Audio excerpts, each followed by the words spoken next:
এ বিষয়ে আরো খবর জানাতে এই মুহূর্তে কলকাতায় আছেন সহকর্মী সুব্রত আচার্য। সরাসরি যাচ্ছি তার কাছে। সুব্রত,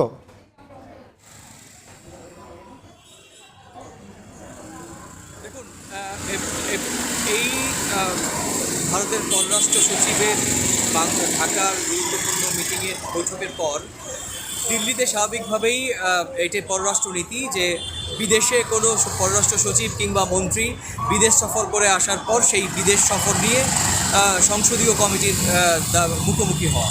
গতকালকে এমনটি হয়েছে। আপনি জানেন যে সংসদীয় কমিটির অন্যতম শশী থারুর কংগ্রেস নেতা, তিনি ছাড়াও আরও কয়েকজন সংসদীয় কমিটির সদস্য সেখানে ছিলেন এবং সেই সদস্যের সেই কমিটির মুখোমুখি বিনয় মিশ্র কথা বলেন। প্রায় আধা ঘন্টার ওপরে তার কথা হয়। সেখানে তিনি সুনির্দিষ্টভাবে বলেন যে বাংলাদেশের ভারত যে নীতি অনুসরণ করে প্রতিবেশী কোনো দেশ বা অন্য দেশের অভ্যন্তরীণ রাজনীতি বা অভ্যন্তরীণ ইস্যুতে ভারতের অবস্থান তার কোনোভাবেই যাতে প্রভাব বিস্তার করে সেটি কিন্তু ভারত সমর্থন করে না। একই সঙ্গে বাংলাদেশের সাবেক প্রধানমন্ত্রী তিনি যে বিভিন্ন মাধ্যম ব্যবহার করে বিভিন্ন রাজনৈতিক বক্তব্য দিচ্ছেন সেটিও কিন্তু ভারত সরকার অ্যাডমিট করে না, মানে রাজনৈতিকভাবে কিংবা ভারত সরকার রাষ্ট্রীয়ভাবে সেটি সমর্থন করে না।